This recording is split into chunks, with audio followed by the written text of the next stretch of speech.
Okie dokie. We'll just start with a little bit of stretching, just in case you're a bit sore. So just start with the feet, just kind of lifting out, up from the toes, and lifting up the heel. Up in the toes, lifting out the heel.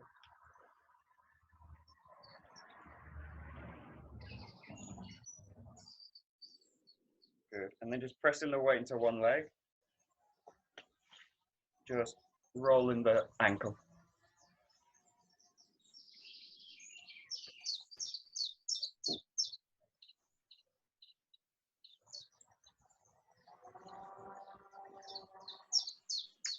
Good.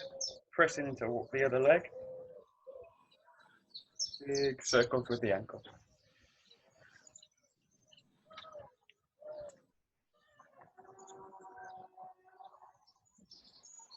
Good. Okay, knees just together and start small circles.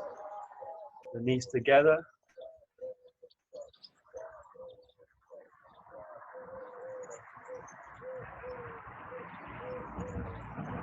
The other way. Good. And then just splitting them.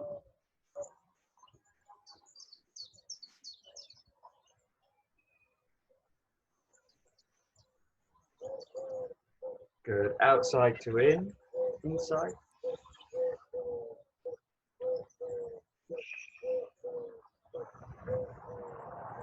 Good. Okay, to the hips. Nice big circle.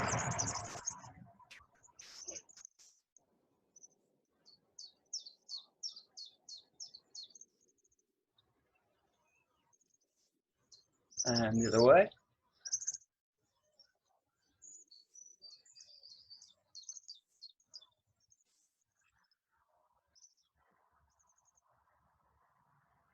Just coiling the arms.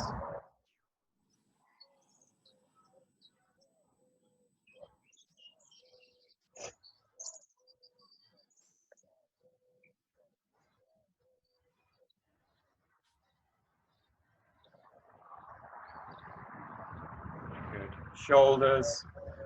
So start by forward rolling. Really a full range of motion. Just from the shoulders. If you like, you can really keep the hands in contact with the body and keep the elbows also as close as you can to the body, so you can really explore opening the chest and really moving the shoulder blades as one unit. And then backward rolls.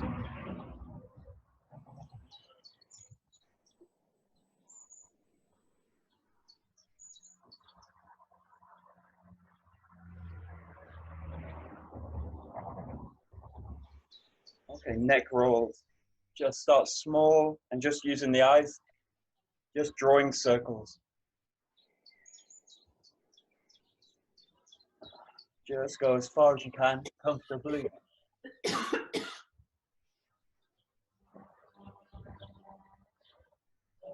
Good, and then the other direction.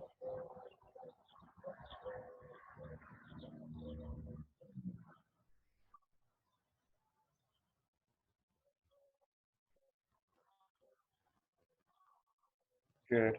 Okay, just for the arms, just one side. Just really rolling. Go from the shoulder.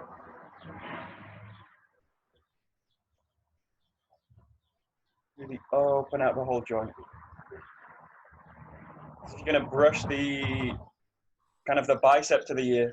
Kind of brushes by it. Okay, this is a great one you can do against a wall.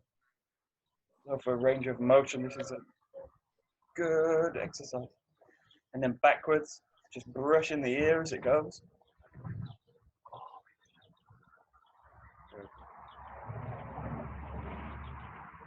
Good, and the other side, forwards.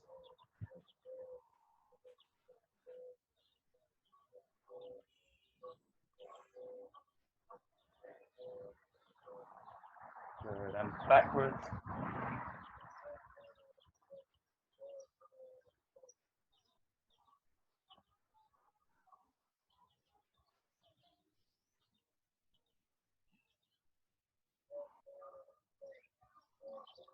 Good.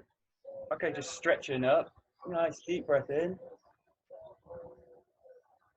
And then forwards, keeping the arms extended, bending the knees. All the way down. Press the hands as far into the ground as you can. Just hold a few seconds. And then start to release back up. Coiling up the spine. It's really slow. Coiling up. Really stretch into the back. Coming down. Bending the knees. Tilting the pelvis. Relax the head.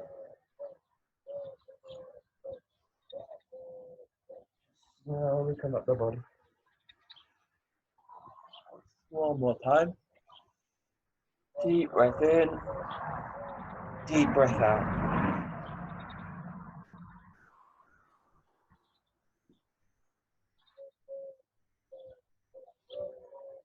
Good. Just coming up with the body.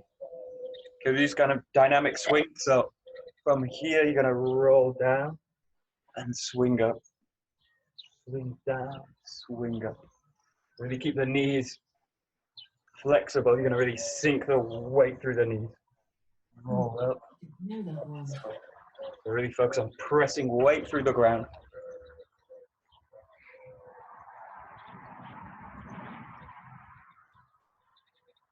So then for kind of full extension and full flexion in the body.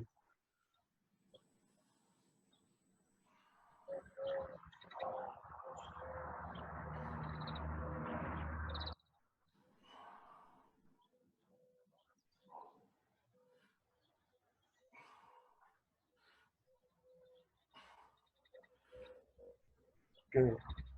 Okay, just for the hips, so the hands neutral out at the side.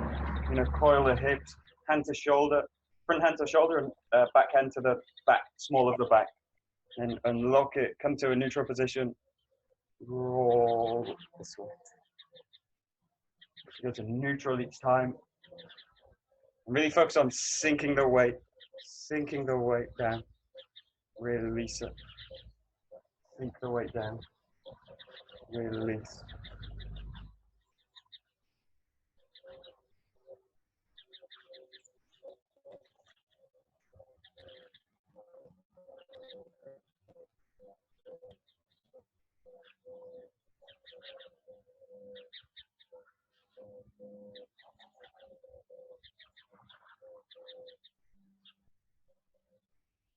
Pick up the pace a little bit, just really play with kind of throwing the arms, like tossing them away.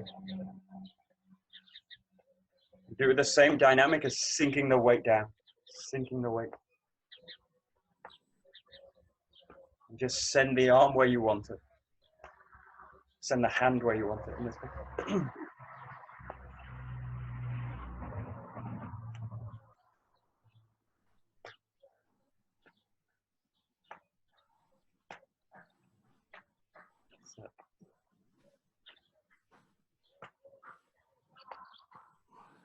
Good. Play a little bit with front and back, so sending the arms front and back.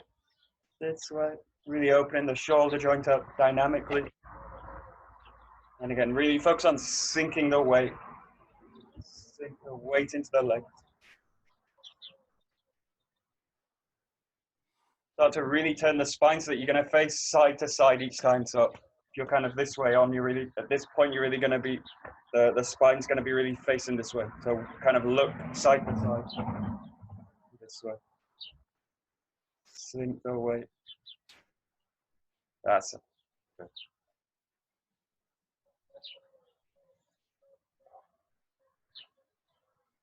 Good. And then for the top, hands at the top, this is kind of your neutral position.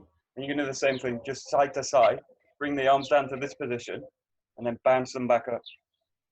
So from high to low. In this case, you're really going to sink into this leg. So you're going to sink down to this way. So the hand that goes forward, you're going to sink into that same leg this way. This way. And then just work up so that you can go really, the spine fully rotating to the side. Really opening the shoulders up, front and back.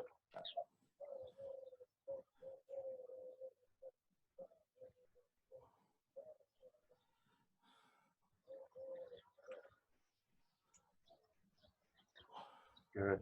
And then join these movements together. So starting at the top, front facing. You're going to go to the side, bring the arms down. And then what you're going to do is really coil the body from this way to this side.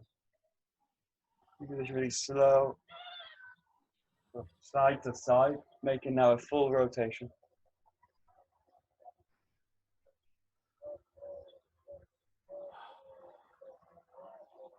That's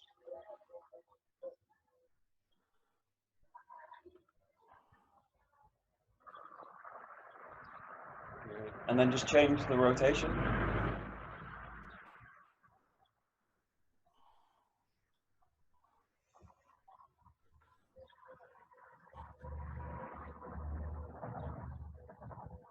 Good. Okay, last one for the arms. Just bend from the pelvis here. Really let the arms go. Let them go loose. Let the head go loose too. And just play with loosening the arms up. As if the hands hang down, heavy, and then just play with rotating. You can do circles. You can take the arms to the side this way, like a, yeah, this way, like a pendulum. You can do the arms this way, crossing across the body and then opening up. Just play with different movements you can make with the arms. You can swing them front and back.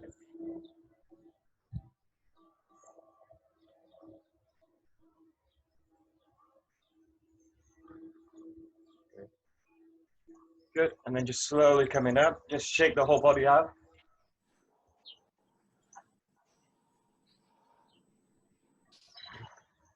Shaking the arm.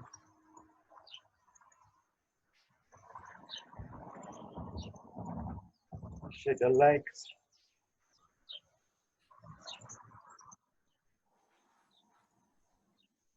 Good, okay, take a Bokken. So.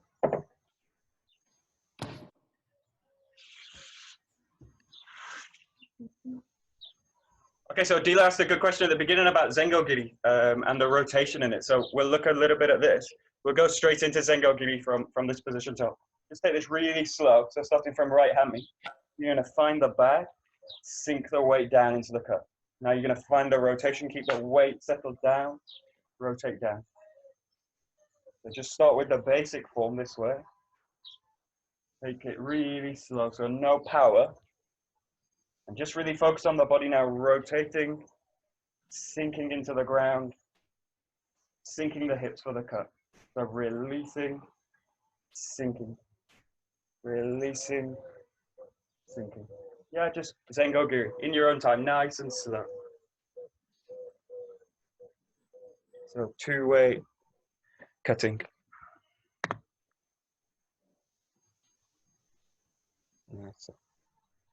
Huh.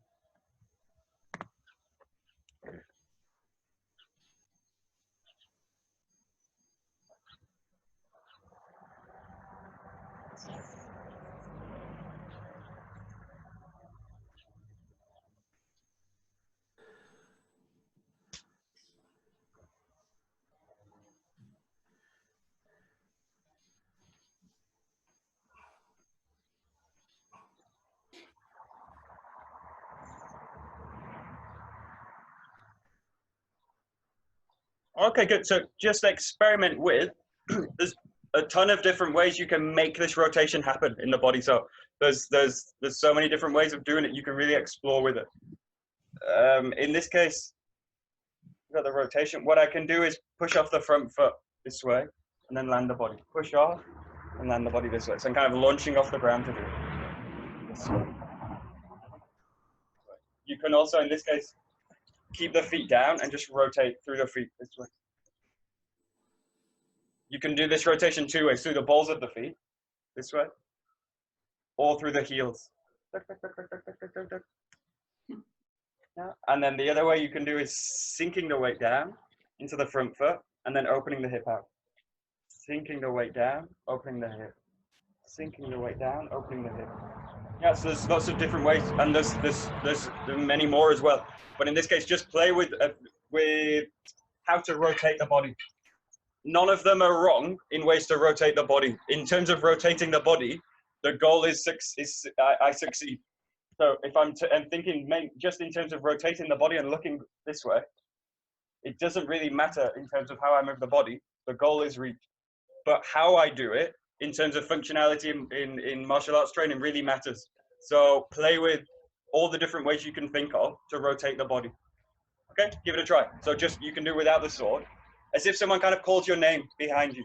You kind of move. You can also move with the head first, and then the rest of the body. You can go with the feet, and then the head. You can really play with it. So really just play with rotating the body. So your only goal is to rotate the body. So don't worry about, just play with it.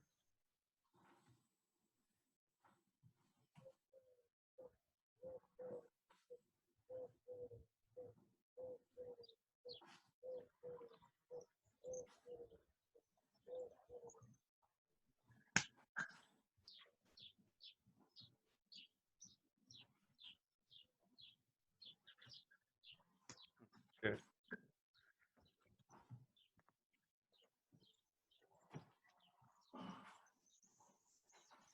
Ah, good.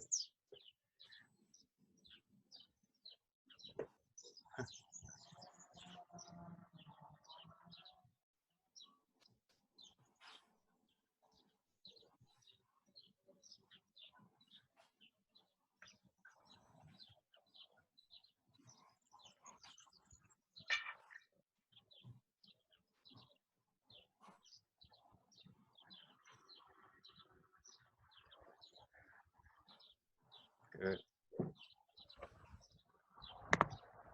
Okay, now just do the same thing with the sword. So you can play with the sword a little bit, have it wherever you like, but just play with rotating and moving with the sword. So from one side to the other. Don't worry about how you do it again. There's lots of ways you can rotate with the sword.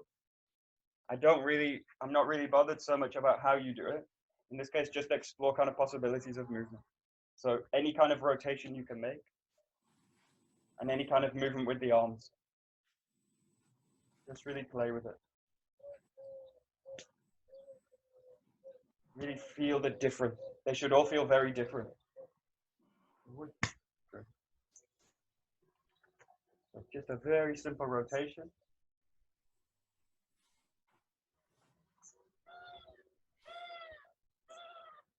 And just moving the sword.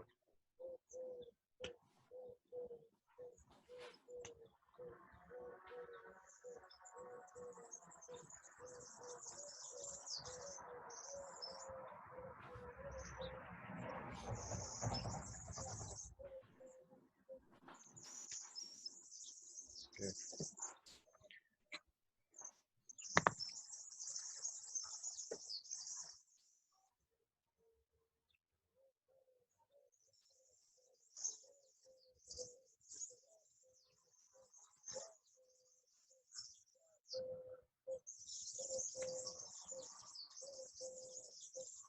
Good.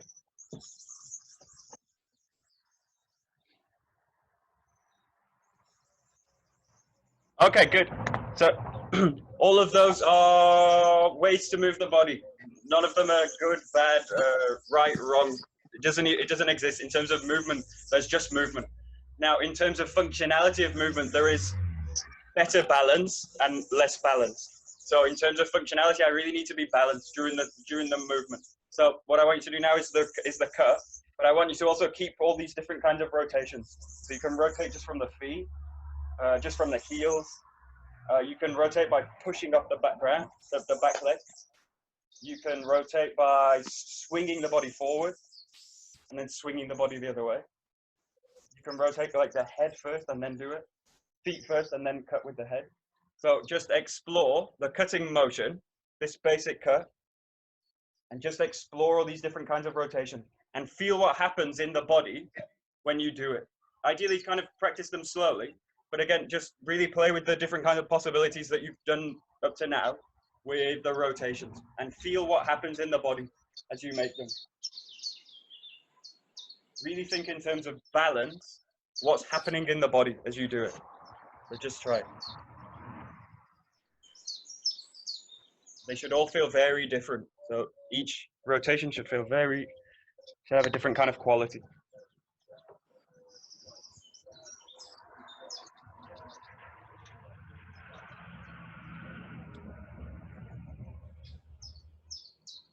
Ah, good.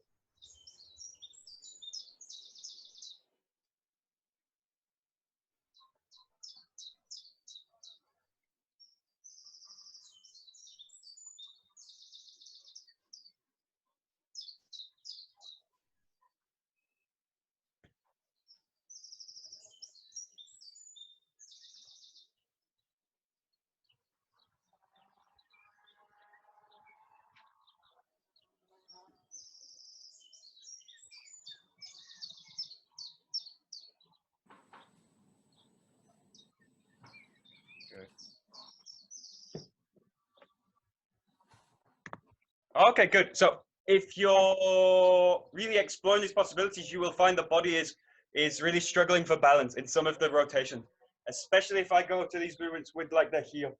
As I bring the arms up, if I go to the kind of balls of the feet, the body's basically spun out of balance. If I go to these kind of movements where I push the body, let's say this way, out, as I make the cut, the body jumps over. So during the cut, the body's skipping out of its own structure. So now go to a really good structure. What you want to look for in this kind of movement is that when I make the rotation, I'm actually going to sink my weight into the back leg. Yeah, and this releases the foot here. Now, in order to lift the sword, raise the sword, and keep the structure down, I need to be sinking weight. So that means my structure needs to be sinking into the middle of my posture.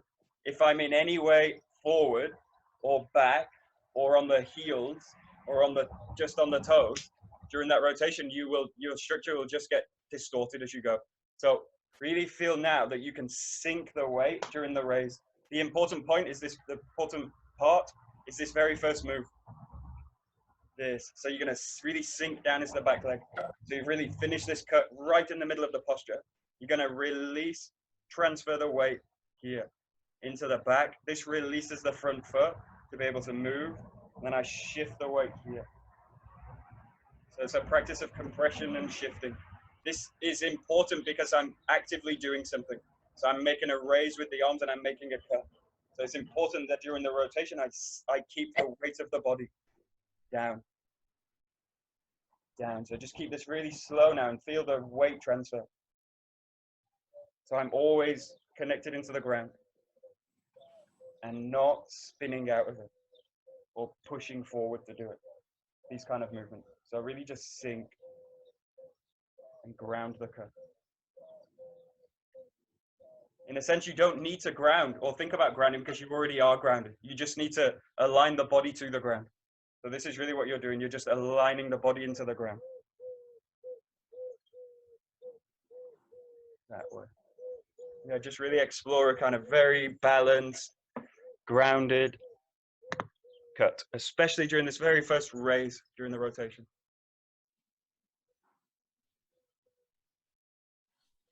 There we go. Good. Okay, good. Nice.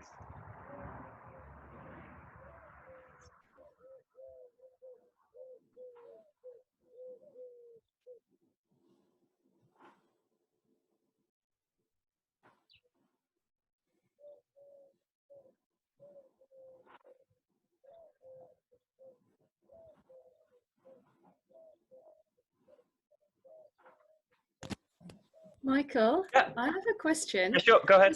As we're doing this, can you just explain a little bit about when you say you have to be under your weapon whenever you do that turn, how do you, what's the difference between doing that and not being under the weapon? Good question. This actually starts, let's see. Actually, this work kind of starts in the kamae. So when you take the sword, the feelings of actually that my grip is actually underneath the sword, the weapon. Now what I can do is grip the sword on top this way, like this kind of way. Now my feeling is in the front of the body, in the pectorals and in the biceps. It's in this kind of way. Now if I move the sword in this way, this happens. I go into kind of contractive moves with the body this way. Now what I want to do when I grip the sword is use the base, this base of the hand this way. So my feeling is in the underneath of the arm, this underside of the arm. If you look at really someone that seriously trains in a sword style, usually Japanese, you will see these huge, they've got this muscle here is huge. It's like this, will bulge out, especially all these kendo guys. And that basically means they're always training this part of the body, so the underside of the body. So when you rotate, if I go to the top, to the body this way, as I make this rotation, this happens. So I crunch the body up. And my weight's constantly on top. And you'll also see this kind of shoulder roll will start to happen. This kind of roll, tense in the shoulders, everything's kind of contracting and then stretching. And what I want to do is that the sword is actually underneath the body. So the connection's flexible. So the first movement is actually this way. But my whole movement is underneath the weapon. This way. So when I make the rotation, the feeling's actually here. Okay, so it's not like you're physically, because in both movements, you are physically under the weapon as far as I can see it. Yeah. But it's the way, you're saying it's the way that you're actually holding the sword and your exactly, weight yeah. It's the way I'm kind of connecting into it. So if my feelings to connect to it on top, this will happen. So yeah, I'm underneath the weapon. What's happened? I'm basically doing it through contraction. And I'm kind of pulling and pushing the weapon through it. Now, if I can access the back of the body this way and the underside of the body, as I release, I'm actually working in extension. So they look the same. Similar. They look I very can see similar. now, they look, yeah. Yeah, they look very similar, but totally different in terms of feeling. So this way is all on top. So just start, what you can do with that is just really feel the kamae. So that when you come into kamae, my feeling's as if the sword is resting on something. So it's really like supported by the body. So I have a sense that the sword's kind of resting down. Whereas if I have a sense of holding it from the top, it's like this. And I'm basically holding myself. We call this kind of strangling the sword. So I'm strangling the weapon. Now everything I do is through tension. And what I want to do is give the sword life. So it's got kind of springiness in it. So can you come a bit closer? Sorry, can you come a bit closer to the camera? I just want to see that grip. So what does it look like when you're holding it like on top? Okay, if I go to the top, it looks like this. So I'm doing this kind of, that. So when I cut, basically like this, that way. But when I cut with this sense, that way. So the cut's actually going into the grip. So what I'm not doing is pushing into it that way, but I'm actually letting the sword I'm letting the sword fall into my grip that way.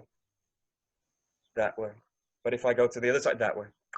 Okay, yeah, because it looks very similar, but it's obviously different. Yeah, Thank you. Totally the same.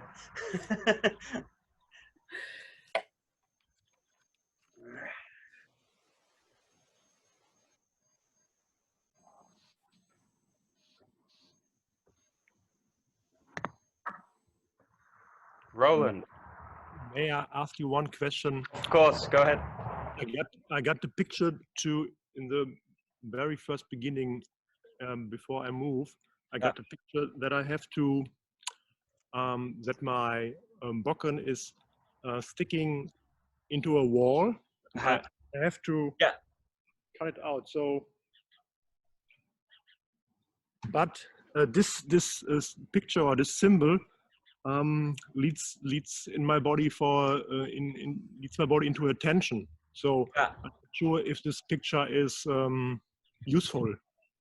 It's all these kind of things. This is actually this is something I tell people. Let's see, I get this kind of movement sometimes. If I teach this movement, you sometimes see. Let's see if I can show it from here. This happens. So all of this happens where the sword's kind of is coming to the side. Now I use that method like stick like it's stuck in the wall behind you to prevent that sideways movement. But so in a sense, that this tip being stuck in, and I rotate underneath it.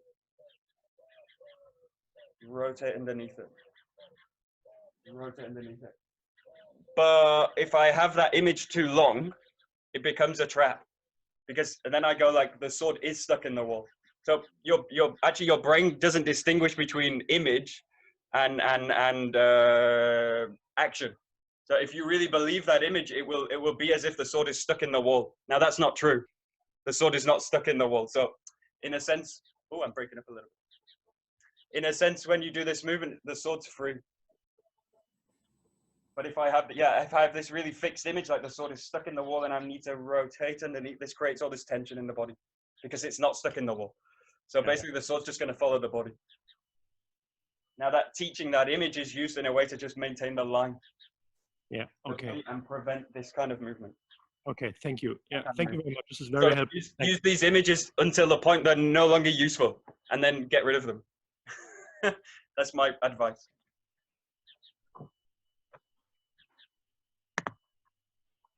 Great.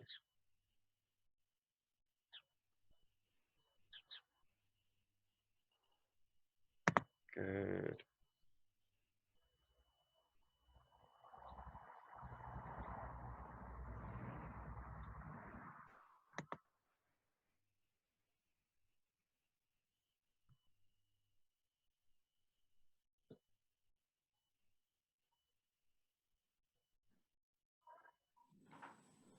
Okay, good. And this is why these really basic forms, they're really actually very important.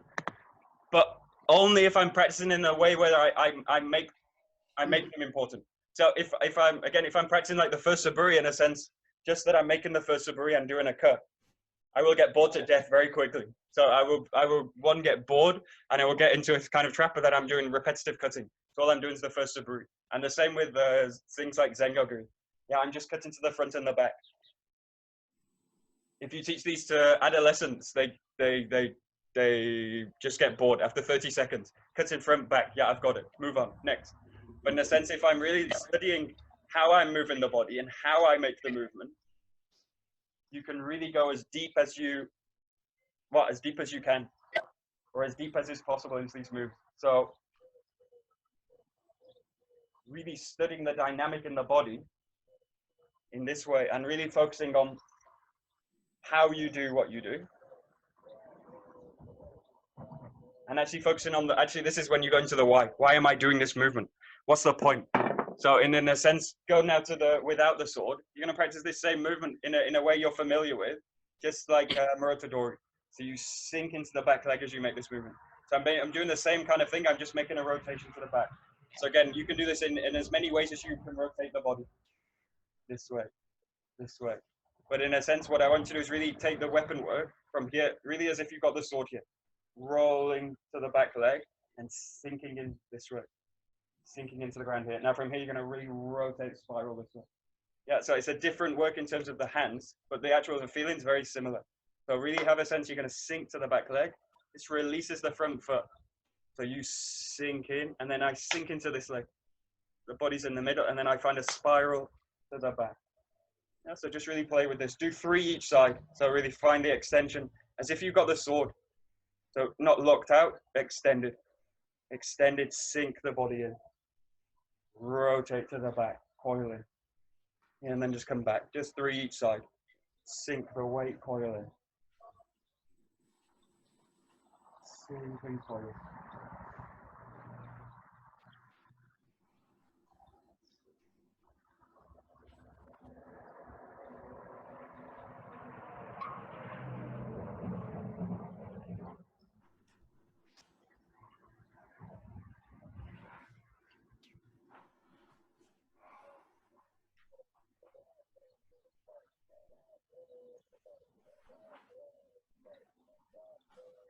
Good.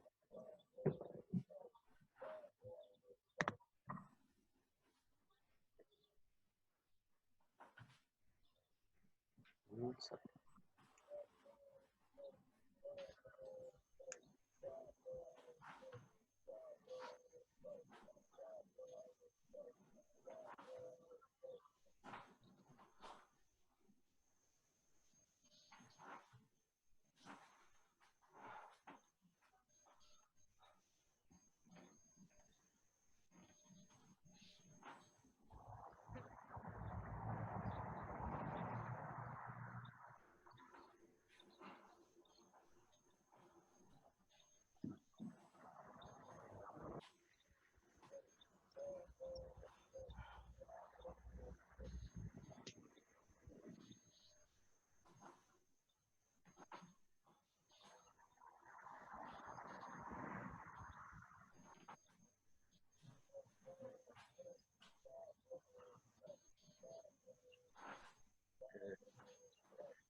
Good.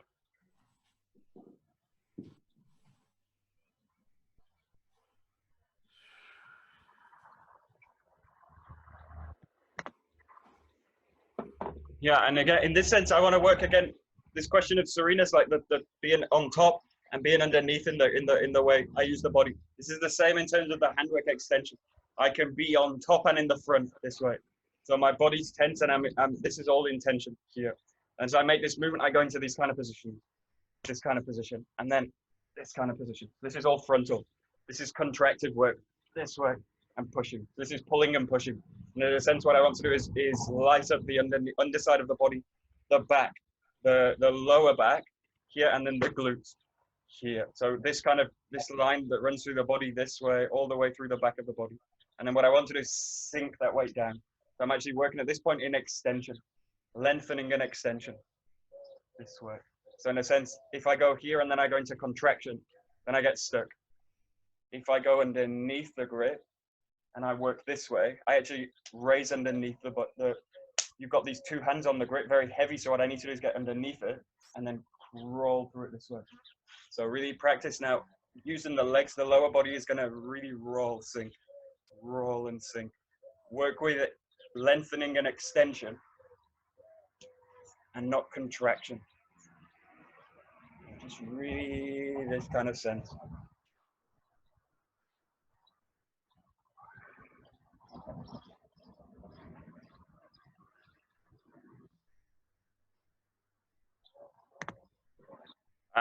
Yeah, good.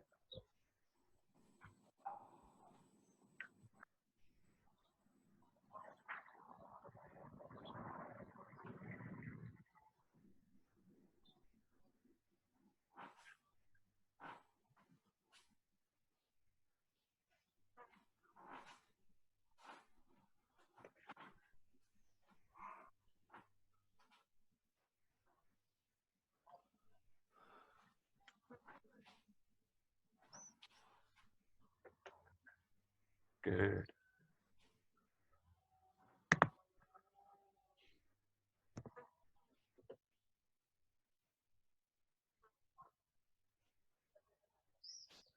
Okay, good. And we did the Ukemi stuff yesterday. This kind of movement pattern I use all the time in the work. So in a sense, you do this with the Ukemi work. So again, if just play this a little bit, we won't go into Ukemi, you're just going to reach into the ground. If my goal is to reach the ground, I can do this in lots of ways. So there's lots of ways I can just touch the ground. I can do this lots of different ways. If I'm thinking of functionality in terms of the Ukemi work, what I need to do is really roll into the hips, press in and reach the ground this way. So you're just going to, with the front hand, as if you're going to take a front roll, I want you to just play with actually just touching the ground. So the first thing is, let's play with how do you touch the ground. You can do that lots of ways. Just with the front hand. Very easy. Good. Some good, some bad. Good. So just really, yeah.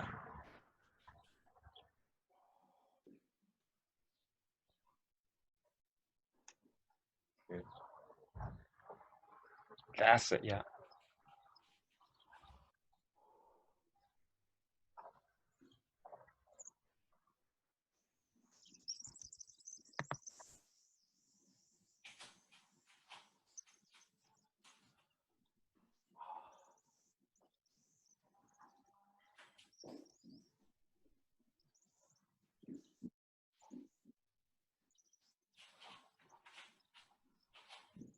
Okay, good. So also this is why the Ukemi work is so important in the training, that it also allows us to practice these kind of dynamics. The dynamics that we talk about a lot, weight underside, relaxing the body, using kokyu, all these kind of principles we were working with the ground, but they allow us to train them, those principles, against pressure.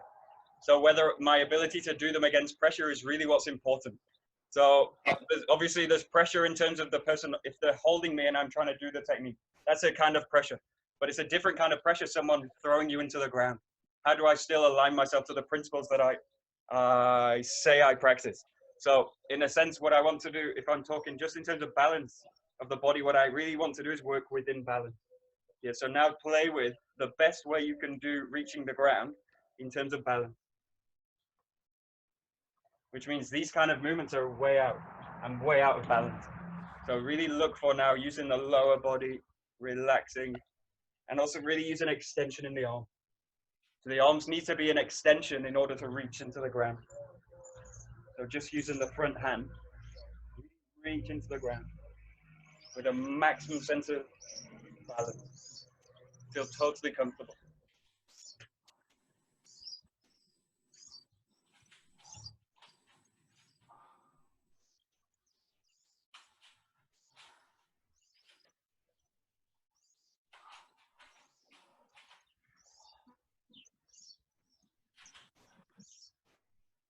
Good.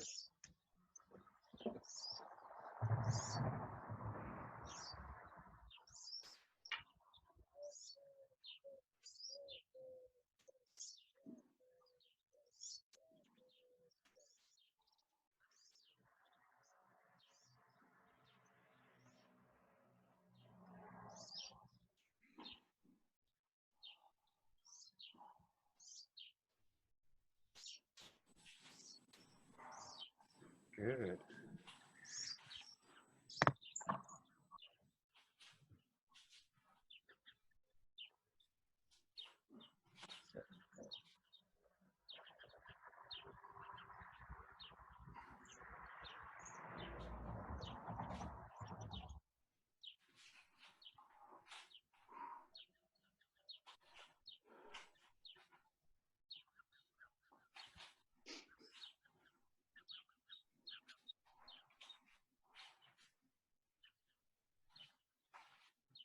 Okay, now just play with this back to the sword.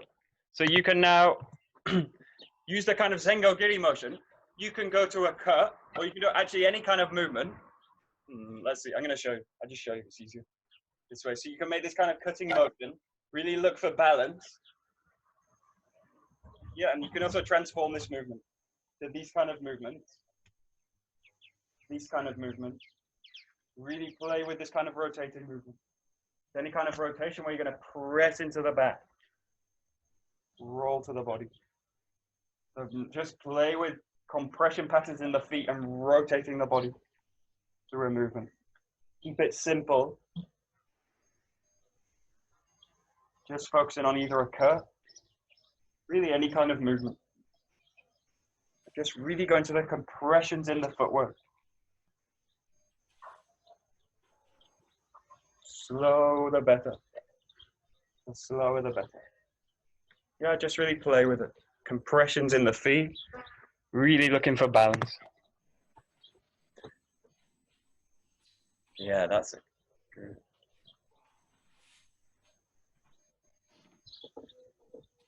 Yeah, good, good, good, good.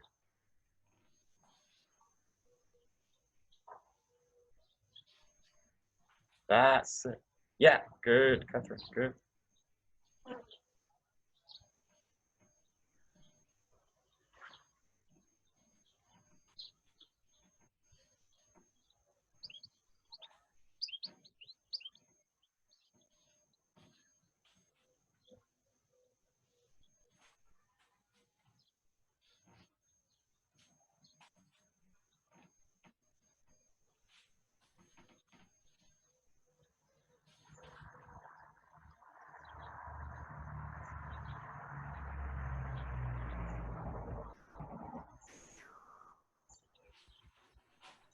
There we go, good.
Good.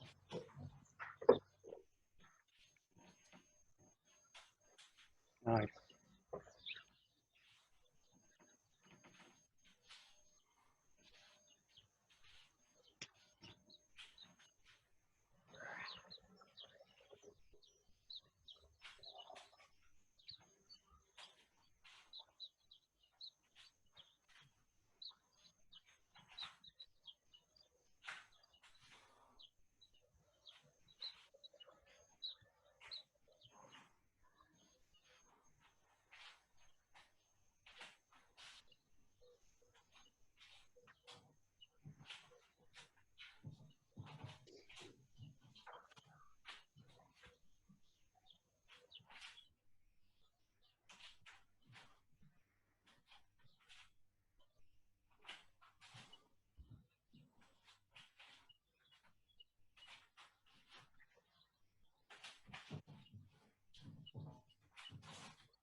Good.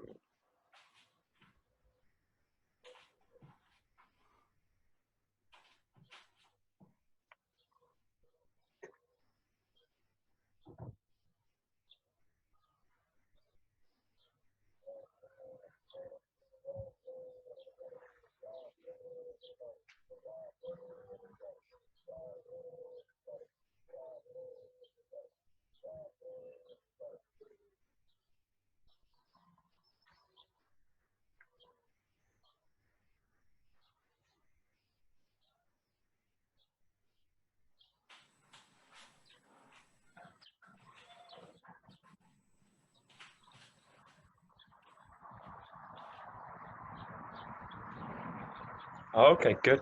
Now just practice this. Also, the basics really teach you a pattern in this kind of Kihon level. Rolling back, pressing through. And this is really, you can't really skip this stage. So you really need this stage for a long time, practicing Kihon this way. Really step by step. So you really just train the dynamic.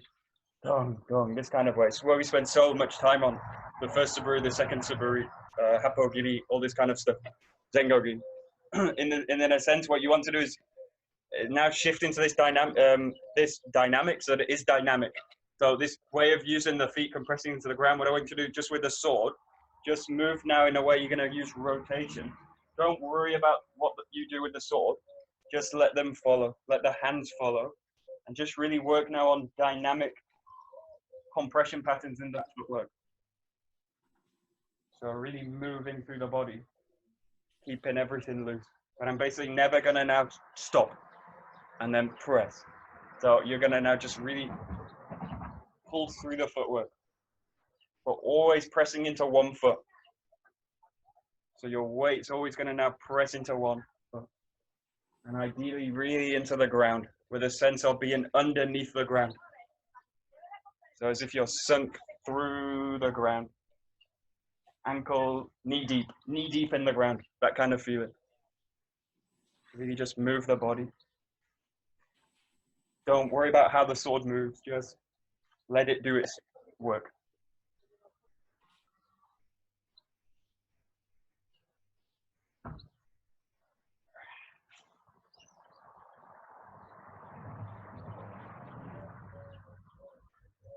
Good.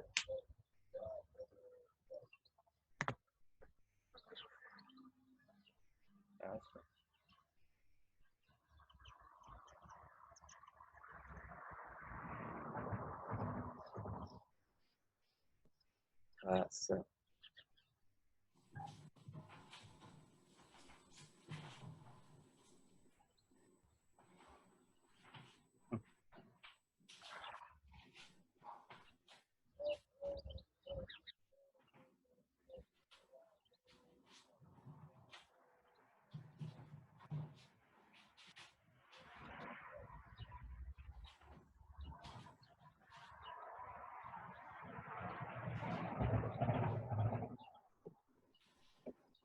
Okay, good. So one of the dangers, this is why we traditionally, this style, we go Kihon first. We're kind of a Kihon heavy style. So basics, fundamentals first. And in a sense, if I go to the Kinanagai, the fast in motion work straight away, what tends to happen is it develops a kind of lightness of movement, which is good in terms of grace, in terms of fluidity, but it's bad in terms of functionality, in terms of actually doing something. So if you find yourself feeling very light, it's generally because the movement's too fast. So especially in the rotations, this kind of lightness, where I'm actually, the sensation in this is that I'm on the ground. Like I'm ice skating. So it's like the feet are not really entering into the ground. So if you feel that as a kind of sensation, I feel too light, just go slower. So there's no reason you can't do this slowly, but just take it slowly and really feel that you're connected down into the ground. And what you want to, the feeling is really like the body's sunk into the ground. This is really the kind of feeling in this game. It's not that I'm stuck and heavy, but it's just that I feel connected deeply into the ground. And then what happens is the arms are then free to do the job of the arms and the sword. So then the arms are really loose to be able to use the sword in a very flexible way. So this is where it really matters whether I'm working on top of the sword in these kind of movements, stiff, heavy in the arms. So I want to feel heavy in the base, like a pyramid, and very light on top. This way. Especially the head's very light in this case. This way. And the swords, the arms, very light. So just play a few more minutes. Really play with different sensations in the body. So your different body parts have different functionalities. So really try and maximize the functionality of the parts. So the lower body deeply rooted. The hands, the arms very free. The spine should also be very free.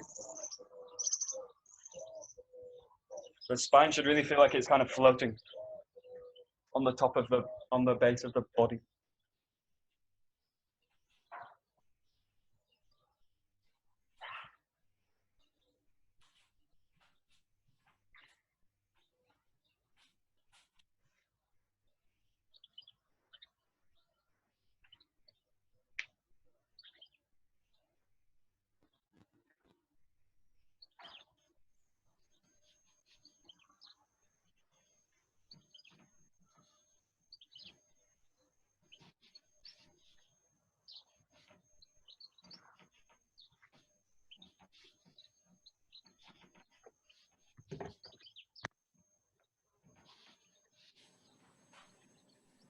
All right. Yeah, that's nice.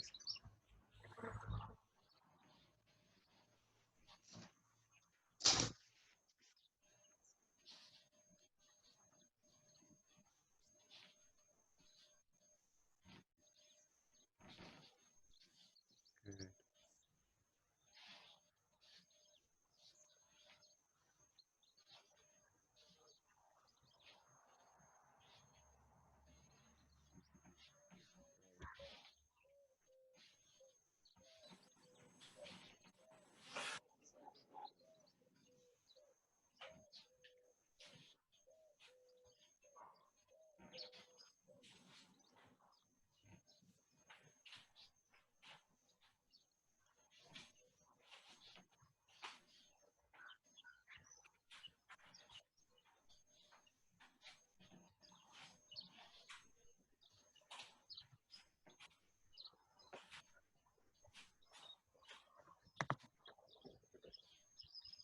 Good. And the very last thing, I just want you to play with two movements. If you know the Migiwase, Hidariwase, just what you're going to do is like one cut, one thing. So keep the movements. You're going to move, keep the body like this. And all I want you to do is press from one foot and find a cut this way. Yes, you're going to either press out the front foot or the back foot. Yeah, you can press into either. Just move into one and cut. And just do this, keep it very simple without a rotation. You're just going to move, feel that you connect the body, the lower body, and then just move and cut.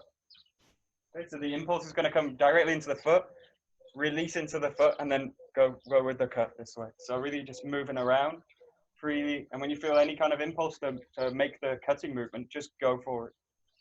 So just moving and cutting. hold it a few seconds, and then just go back into movement. Just really move the body. And then find the cut. And then go back into movement. Yeah, just really play with this. So free movement, but keeping the cut very simple.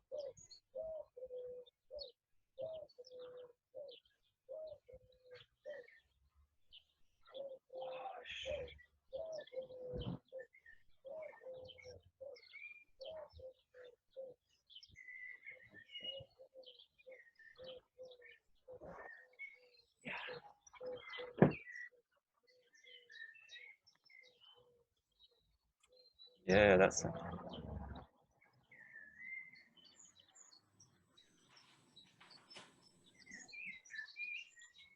Great.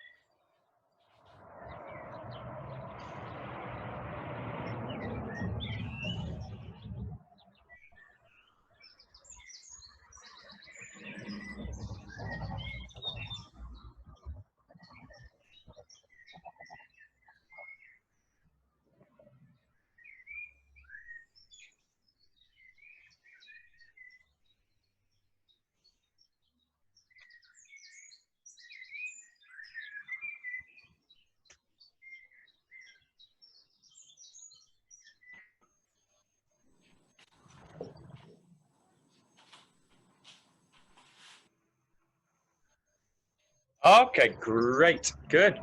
So, the best English word I know this kind of in dynamic movement is you talk about poise in English, poise, and that means like being constantly ready for movement. Or the best example of that is like a cat. A cat has kind of perfect poise, constantly ready to just pounce. This kind of feeling with the movement. So, in a sense, you're working with, in a sense, your poise is your ability to stay dynamically balanced and ready to just move. So that's the kind of sense. Now that seems counteractive, but that feeling is developed in stillness. So it's developed in the basic movements like Futsuburi, Migio Ase. These are perfect examples of being in a state of poise and then just moving, pressing into the feet. So these kind of very, very, very simple practices, deceptively simple, Migio Ase, the Futsuburi, Taina Henko, all these kind of very, very basic patterns. If you can't see the dynamic in them, they will look like I'm just practicing a very simple movement. But in essence, you're practicing something that is simple, but it needs a simple form to practice something that's quite complex. And in a sense, everything's then built out from that kind of, the complexity is built on simplicity in the end. Okay, good. Enough blah blah. We finished. はい、どうもありがとうございます。どうもありがとうございました。Great, thank you.